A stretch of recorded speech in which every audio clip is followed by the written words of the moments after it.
Gimana kabarnya hari ini? Mudah-mudahan semangat terus. Seperti saya Kak Ros akan menemani Anda di acara Rumpi No Secret. Wah. Hari ini ditemani oleh Daniel di pojok sana. Ungu sekali dia pojokannya. Ada beberapa bintang tamu juga yang sudah hadir hari ini untuk berbagi ceritanya.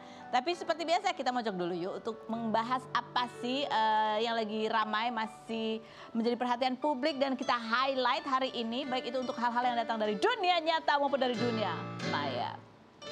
Oke, ini dari dunia apa ya? Dunia nyata kali ya gitu ya. Dunia nyata adalah soal masih seputar kabar perceraian Paula dan Baim. Kenapa jadi Baula? Baim dan Paula. Oke ini ya. Jadi kemarin itu ada sosok mantan asistennya Paula yang sempat diwawancara gitu ya. Sehingga ini kemudian muncul artikelnya bunyinya adalah selain sidang perceraian, kini Paula Verhoeven juga hadapi mantan asisten pribadi yang merasa difitnah olehnya, katanya gitu. Nah jadi ini asisten ini kerja selama 6 bulan gitu. Jadi dia merasa masih ada yang mengganjal di hatinya. Dia cerita di wawancara gitu ya, dia bilang mengganjal karena dia sempat dituduh menghilangkan tas gitu ya kan. Nah seperti apa sih dan seperti apa pula tanggapan netizen terhadap wawancara itu. Kita lihat dulu wawancaranya berikut ini. Oke, komen netizennya coba kita lihat bunyinya. Terus sekarang speak up atas dasar apa Mbak? Ada yang nyuruh katanya gitu. Iya itu kenapa bisa wartawannya tahu dia siapa ya kan. Oke yang berikutnya. Baim kan jago bikin podcast prank, pasti akan lebih jago juga bikin skenario buat jatuhin mantan istrinya. Padahal mantan istrinya diem aja sejak awal. Segitunya banget ingin menjatuhkan orang yang pernah dicintai. Ini ya netizen yang lainnya. Dan dia sukai, komen ini disukai 344 kali. Yang berikutnya, gak dari dulu-dulu ngomongnya, kenapa baru sekarang? Butuh duit kah Mbak? Dibayar berapa? Hah, lawak katanya gitu. Yang berikutnya komentarnya, ya wajar Mbak buat curiga sama Kiem. Kan karena Kiem punya akses ke kamar, nggak mungkin curiga sama mbak-mbak yang di dapur yang nggak punya akses ke kamar. Apalagi masih baru 6 bulan, KW. Kalau yang hilang jepitan 2000-an mungkin Paula bomat katanya gitu. Yang berikutnya ada lagi komentarnya. Kok ribet ya perceraian Mbak M and Paula, kenapa tiba-tiba ada yang diwawancara and klarifikasi ya, padahal tuntutannya kan perceraian katanya gitu. Tuh ya udah habis nih ya komentarnya. Ya seputar itulah. Kemarin soalnya apa sih di preskonnya yang Mbak Im itu sempat ada nyebut soal masalah asisten gitu nggak sih?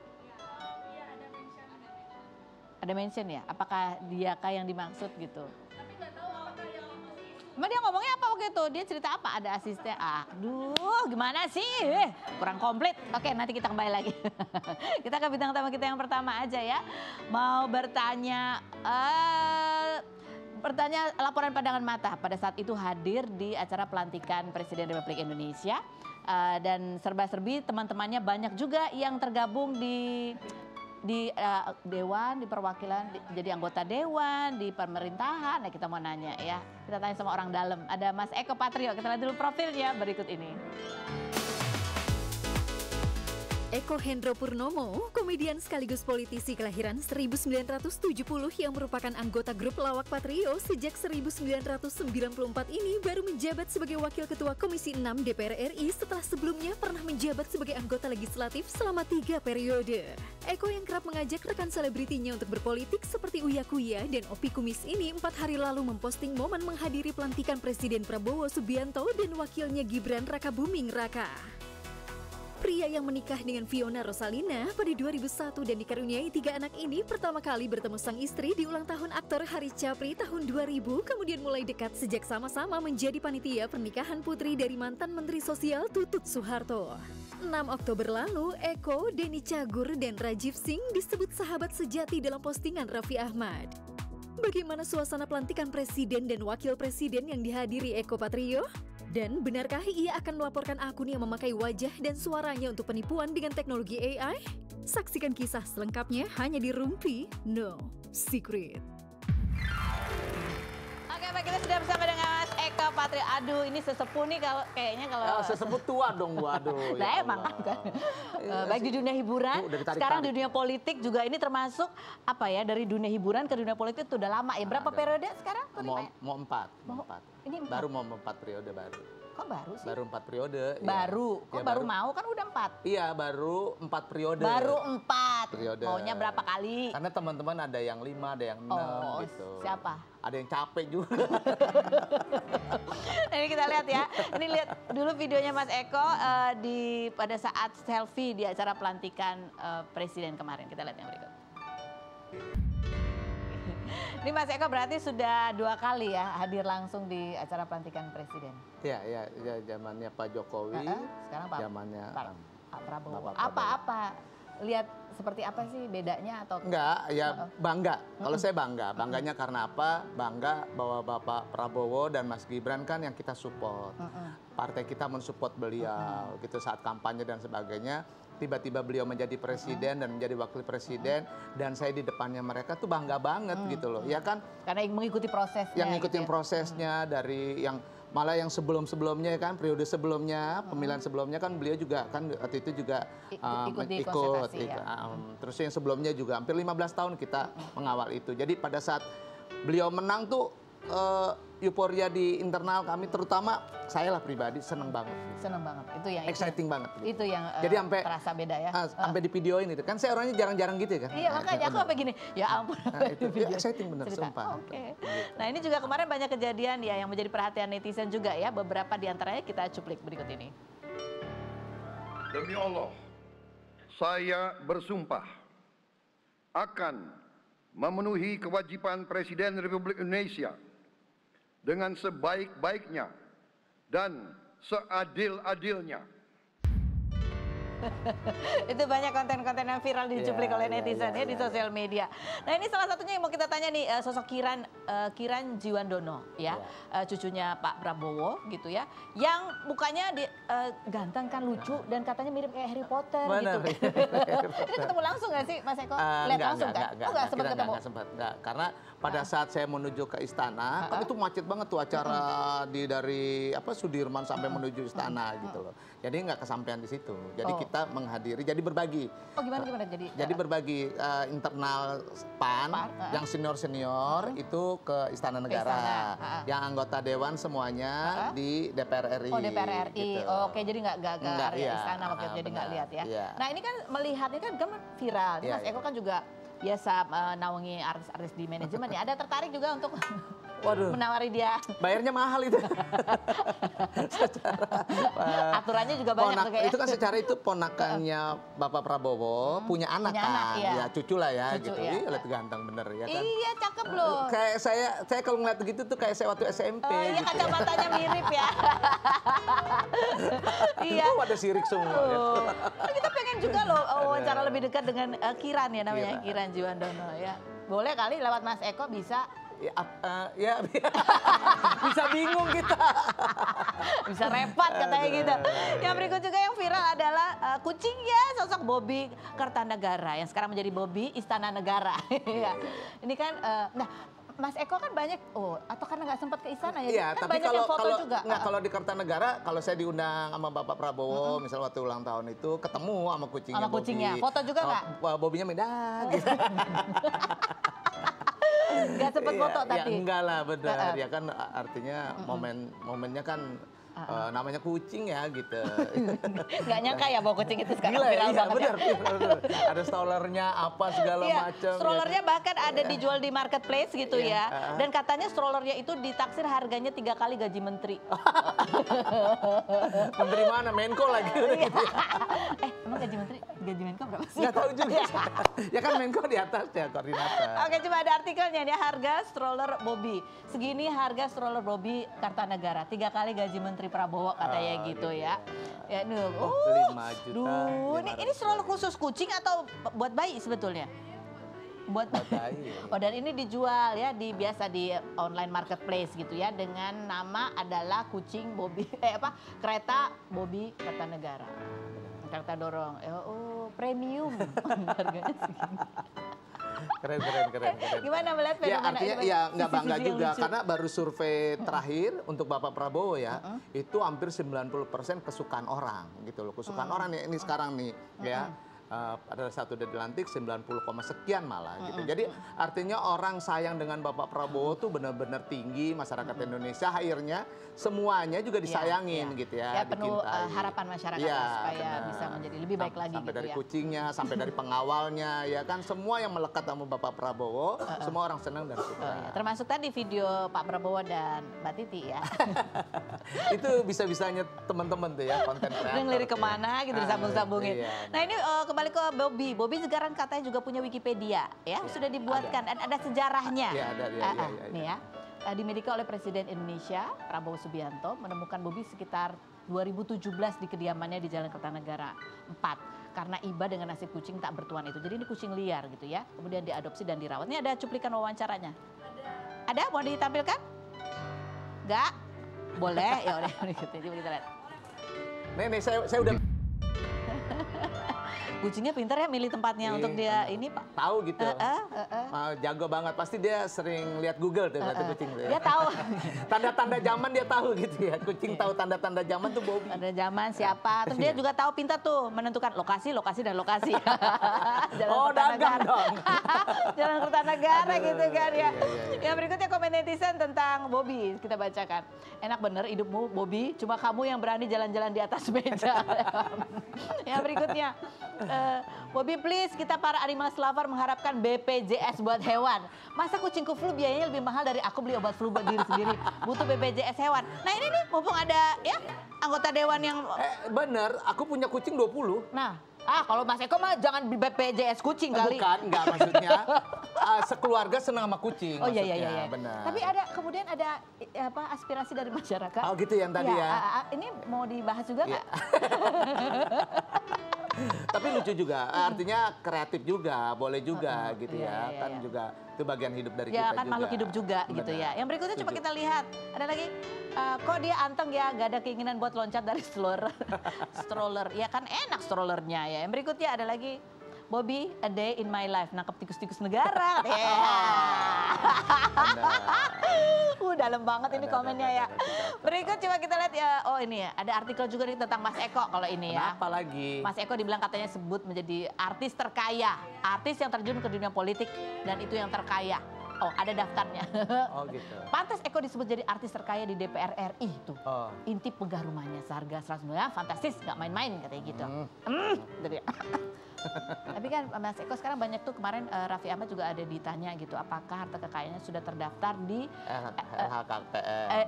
kalau Mas Eko Udah dong. Itu- Saya dari pertama kali masuk 2009 waktu itu ya udah terdaftar. itu gitu. mekanismenya gimana sih sebelum dilantik harus udah daftar? Iya, jadi Atau- sebelum pelantikan kita daftar, dapat lembaran harta kekayaan tersebut diisi sesungguh-sungguhnya dan sebenar-benarnya Sebenarnya. Jadi dan sewajar-wajarnya. setiap tahun diperbarui atau setiap 5 tahun? Setiap tahun, kalau Oh, saya setiap setiap tahun Oke. tahun diperbarui, dapat dari mana, bla bla bla. Kebetulan saya ada perusahaan, saya jadi direktur utama dari sini gitu. Dan selama di anggota dewan tidak mengganggu pekerjaan itu ya tidak apa-apa. Ini termasuk penyelenggara negara yang lain misalnya kayak staf ahli, staf khusus, utusan khusus apa segala macam. Itu harus Lebih ke ini aja sih. Kalau di internal ya lebih ke anggota dewan, DPR, menteri dan sebagainya. menteri dan sebagainya. Ini Ibu nanya gitu mau jadi TA apa?